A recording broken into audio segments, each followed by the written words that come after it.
तो दोस्तों आप लोगों का दोबारा से स्वागत है अननोन हिस्ट्री चैनल पर। और हम आ चुके हैं आपके लिए एक नए वीडियो में एक नए टॉपिक के साथ। तो दोस्तों अगर आप लोगों को याद हो तो हमने अपने पिछले वीडियो यानी कि राणा कुंभा की फर्स्ट पार्ट वाली वीडियो में आपसे कहा था कि हम आपको अगले पार्ट में राणा कुंभा के द्वारा लड़ी गई जंग और उनकी ज़िंदगी के बारे में बताएंगे। तो दोस्तों आज हम आ चुके हैं आपके लिए वही वीडियो लेकर। तो दोस्तों आपसे विनती करते हैं कि आप वीडियो को पूरा एंड तक देखें। इसके अलावा आप अगर किसी शासक के ऊपर एक वीडियो चाहते हैं तो आप हमें कमेंट्स के द्वारा बता सकते हैं। हम उस शासक के बारे में वीडियो बनाने का जल्द से जल्द प्रयास करेंगे। तो बिना देर किए अपनी इस आज की वीडियो को शुरू करते हैं। पिछले के पार्ट में आपने जाना राणा कुंभा ने कैसे अपने साथियों के मदद से छोटी रियासतों को अपने अधीन लिया, लेकिन आज के हमारे इस वीडियो में हम आपको उनके द्वारा स्थापित की गई और अपने अधीन की गई रियासतों के बारे में बताएंगे। तो जो सबसे पहले रियासत थी जिसे उन्होंने अपने अधीन लिया था वो थी सांभर, अजमेर और रामथंबोर। उस दौरान राणा कुंभा के पास जितनी भी शक्ति थी उन्होंने वो सारी लगा दी इन तीनों रियासतों को हासिल करने में। इसके अलावा उस दौरान उनका सबसे बड़ा दुश्मन हुआ करता था गुजरात और मालवा, यानी कि वहाँ के सुल्तान। उन दोनों ने मिलकर राणा कुंभा को परेशान कर रखा था। इसके अलावा उन दोनों से निपटने से पहले उन्होंने डूंगरपुर, बूंदी और कोटक को भी अपने अधीन कर लिया। इनके साथ भी राणा कुंभा के रिश्ते अच्छे नहीं हुआ करते थे, मगर मालवा से तो अच्छे ही थे।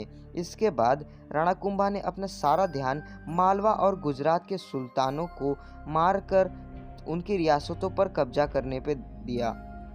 राणा कुंभा गुजरात और मालवा के सुल्तानों के खिलाफ जंग की तैयारी कर ही रहे थे कि उतनी ही देर में उनके गुप्तचर से उन्हें पता चला कि नागौर के सुल्तान उनके खिलाफ साजिश रच रहे हैं। इसीलिए राणा कुंभा ने सबसे पहले अपनी सेना लेकर नागौर में जाना ज़्यादा अच्छा समझा और वो नागौर के लिए निकले, जिसका नतीजा उनके ही पक्ष में निकला। वो नागौर को अपने अधीन लेने में सफल रहे, मगर वो पूरे नागौर को अपने अधीन लेने में सफल नहीं रहे। मुख्य स्थान नागौर के अभी भी बचे हुए थे और अब जब राणा कुंभा ने उन जगहों पर हमला करने की सोची, उसी दौरान मालवा के सुल्तान के तरफ से एक सेना आने लगी, लेकिन मालवा के सुल्तान ने उन्हें वापस बुला लिया जब उन्हें ये पता चला कि राणा कुंभा अभी नागौर के साथ व्यस्त हैं। इसीलिए नागौर के साथ जंग में राणा कुंभा ने फिर से ध्यान दिया और उसी दौरान फिरोज खान, जो कि नागौर के सुल्तान थे, उनकी 1453 से 1454 के बीच मृत्यु हो गई। उसके बाद उनके बेटे शम्स खान को नागौर की गद्दी मिल गई और इस जंग की कमान भी। नागौर के सुल्तान शम्स खान ने अपने चाचा मुजाहिद खान की मदद लेने की कोशिश की, लेकिन उनके चाचा मुजाहिद खान ने उनकी मदद करने से साफ इनकार कर दिया, क्योंकि वो राणा कुंभा की शक्ति को बहुत ही अच्छे तरह से जानते थे। जैसे ही फिरोज खान की मृत्यु हुई थी तभी राणा कुंभा ने नागौर पर लगातार हमला करना चालू कर दिया था।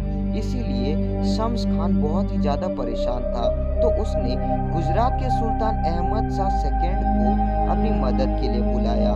जब अहमद शाह की 1442 में मृत्यु हो गई और उनके पोते अहमद शाह सेकेंड को गद्दी मिल गई थी, राणा कुंभा इस बात से बिल्कुल भी खुश नहीं थे कि अहमद शाह को गद्दी मिल गई है। इसीलिए उन्होंने कसीली, खंडेला और संभकरी में अपना शासन जमा लिया और ये बात गुजरात के सुल्तान अहमद शाह सेकेंड को अच्छी नहीं लगी और उन्होंने सिरोही और कुंभालमर्ग पर अपना हमला कर दिया और उसको अपने अधीन ले लिया। और जो मालवा के सुल्तान थे यानी कि महमूद खिलजी, उन्होंने अहमद शाह सेकेंड से अब हाथ मिला लिया, जहां पहले वो उनके दादा अहमद शाह के साथ जंग लड़ रहे थे। दोनों ने एक ट्रीटी भी साइन की थी जिसे ट्रीटी ऑफ चंपानेर के नाम से दुनिया जानती है। जब वो दोनों ने मिलकर मेवाड़ पर हमला किया तो राणा कुंभा ने उनके हमले का पूरे डट कर जवाब दिया और उन दोनों को वहां से भगा दिया। दोनों ने पहले से ही सोच रखा था कि अगर वो ये जंग हारते हैं तो वो तुरंत ही आसपास की रियासतों पर अपना ध्यान देंगे, जहां पहले उन्होंने सोचा था कि अगर वो इस जंग को जीत जाते हैं तो वो मेवाड़ का नामो निशान मिटा देंगे। लेकिन अब अहमद शाह सेकंड ने अबू को अपने अधीन कर लिया और जहां पहले कुंभालमर अहमद शाह सेकंड के हाथ में था, उसे पहले राणा कुंभा ने छीन लिया और अब अहमद शाह सेकंड का दोबारा हमला हुआ कुंभलमर पर, लेकिन वो कुंभलमर को दोबारा अपने अधीन लेने के लिए असफल रहा। इसी दौरान मालवा के सुल्तान महमूद खिलजी के रियासतों पर जरा बगावत होने लगी तो वो उन्हें निपटाने चले गए। इसी दौरान अहमद शाह सेकंड सोचा कि वो चित्तौड़ पर हमला कर देता है, लेकिन इसका भी नतीजा उनके लिए बिल्कुल ही उल्टा निकला। इसके बाद अहमद शाह सेकंड जरा ठंडे पड़ गए और इसीलिए राणा कुंभा ने जो रियासत जीती थी नागौर की, उन जगहों की सेना को बुला लिया और तुरंत ही गुजरात की सेना पर हमला कर दिया और उनको बहुत ही बुरी तरह से मारकर भगा दिया। जो बचे कुचे थे वो अपने सुल्तान मोहम्मद खिलजी के पास गए, उन्हें किस तरह राणा कुंभा ने उनकी पूरी सेना को मार दिया और उस दौरान महमूद खिलजी अहमदाबाद में थे। फिर राणा कुंभा के कुछ पारिवारिक मसलों के वजह से वो अस्त्र शस्त्र नहीं उठा सकते थे, जिसका फायदा मालवा के सुल्तान मोहम्मद खिलजी ने किया। उन्होंने अजमेर और मांदलगढ़ को जीत लिया दिसंबर 1456 में और मेवाड़ के पास ही की रियासत मारवाड़ के सुल्तान राव जोधा ने मांदोर को जीत लिया।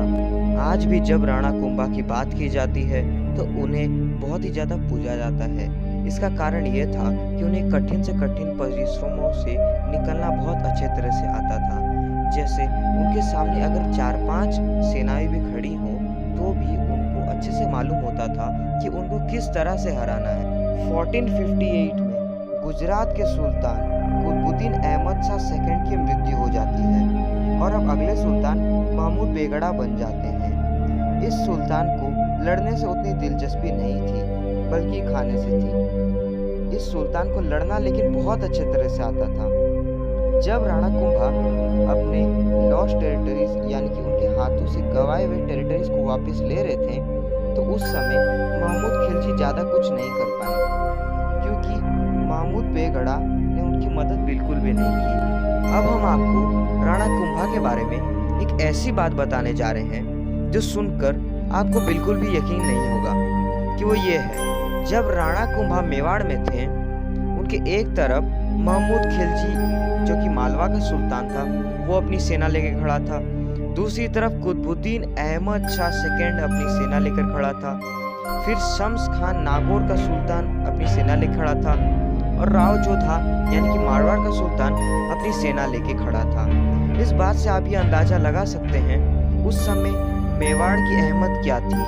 सबको मेवाड़ चाहिए था, लेकिन राणा कुंभा ने उनमें से एक को भी मेवाड़ हासिल करने नहीं दिया। चारों को उनकी सेना सहित वहां से भगा दिया और इतनी बड़ी जंग में उनका जितना भी नुकसान हुआ उसकी भरपाई उन्होंने कुछ इस तरह की कि उन्होंने छोटी रियासतों को जो कि उनके मित्र थे और इन चारों की रियासतों को धीरे धीरे कर लूटना चालू कर दिया, जिनसे उनका सारा धन, हथियार और सेना वापस हो गई। उसके बाद उस जंग में जितने भी नुकसान हुए थे किले के, उन सबको राणा कुंभा ने ठीक कराया। उस समय मेवाड़ के चारों तरफ 84 किले थे, जिनमें से 32 डैमेज हो चुके थे और राणा कुंभा ने इन्हें इतने अच्छे तरीके से मैच लगाकर बनाया कि वो उसके बाद से कभी टूट ही नहीं पाए। तो दोस्तों, जब हमने मैथ की बात की है तो हम आपको एक ऐसा चैनल बताना चाहते हैं जिसको देखकर आपको साइंस और मैथ्स के ट्रिक्स को जानकर बहुत ही मज़ा आने लगेगा। इस चैनल का लिंक हम नीचे डिस्क्रिप्शन में दे देते हैं और इस चैनल का नाम है साइंथेटिक्स। खैर, अब हम अपने टॉपिक पे आगे बढ़ते हुए आपको बताते हैं कि जो 32 बिल्डिंग्स राणा कुंभा ने बनवाई थी उनकी हाइट कुल 1075 मीटर है। इसके अलावा अभी जो सामने आप जो इमारत देख रहे हैं उसे भी राणा कुंभा ने ही बनवाया था अपनी इतनी बड़ी जीत के तौर पर, ताकि इस इमारत को देखकर दुनिया जान सके किस तरह उन्होंने बहादुरी से इतनी बड़ी जंग लड़ी। इस इमारत का नाम विजय स्तंभ दिया गया है, जो 1458 से 1468 के बीच में बन गया था। इस इमारत में कुल 9 मंजिल है और इस इमारत के अंदर हिंदू भगवानों, रामायण और महाभारत के चित्र आपको मिल जाएंगे। इस महान इमारत के अंदर राणा कुंभा की बहादुरी के बारे में भी बहुत कुछ लिखा है, जिनमें से कुल 4 के बारे में आज हम आपको बताने जा रहे हैं। सबसे पहली बात इसके अंदर लिखी गई है वो ये है कि राणा कुंभा एक विशाल चट्टान की तरह है जिसने महमूद खिलजी के पैरों तले ज़मीन खिसका दी।